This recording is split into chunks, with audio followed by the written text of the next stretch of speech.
Look, I think our science is too young still to know whether we are always going to confront a multiplication of problems or not. I don't say they're problems.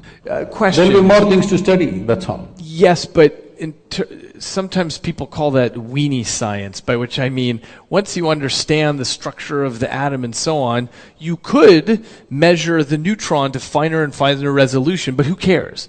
Because that's not the fundamental problem anymore.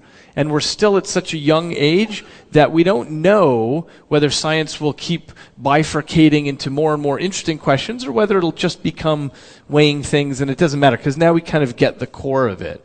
We might not know that for 100 years or 1,000 years, but I don't know for certain that we are doomed to infinite complexity. It may be that we can put together a very clear Now what I'm saying is you're fundamentally employing sense organs. I agree with that. Sense organ is the basis of all scientific pursuit. I'm saying sense organs are not reliable instruments. You ask the owl.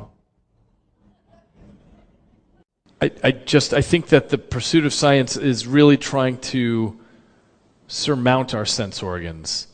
It's trying to figure out this. Now, how would they surmount? By understanding laws of nature that we don't know why they're true, but they seem to be correct, like quantum mechanics, like basic Newtonian physics, by,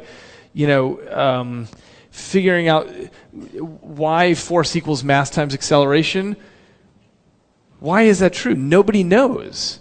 But that's the way that people pursue trying to understand. It's a way of reaching into the cosmos and figuring out that there are laws that go beyond my sense organs. I have no way to smell or touch F equals ma, and yet it seems to hold. And that's the sense in which we go beyond the little peripheral devices that we come to the table with and try to understand what's past that. It is true that we have to translate things into equations, and equations we might write down or we might hear if we're a blind person. But in theory, that's something that's beyond our basic sensory apparatus. Just for convenience, I'll make it into four, okay? We look at creation as four different dimensions. Sthula, which means the gross physical creation. Sukshma, which means subtle.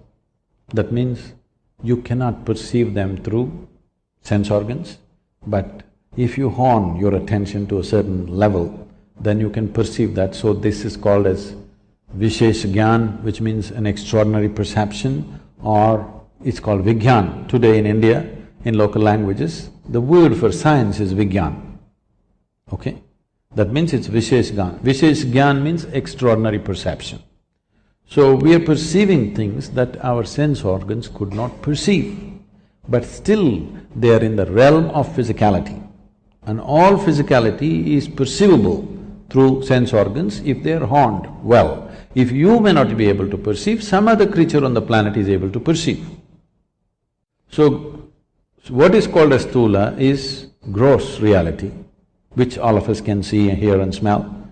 What is considered as sukshma, still physicality, but so subtle that your eyes and ears are not good enough for that, but if you're willing to pay attention, you can perceive.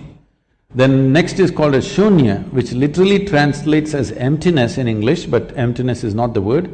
It is physicality without form. There is no form. All physical has defined form, but shunya means physicality has reached a place where there is no form to it, it's just physical, or it's fundamental material of physicality.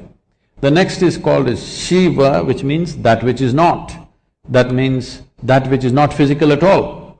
So existence is seen as these four components, and how to perceive these four dimensions. There's a whole methodology. Why I'm saying this is, if only scientists who have pursued things so far into physical reality, if they pay little attention to the most fundamental physicality, which is themselves, if they turn inward rather than constantly looking through a telescope or a microscope, if they spend equal amount of time turning inward, I think something phenomenal could come out of it.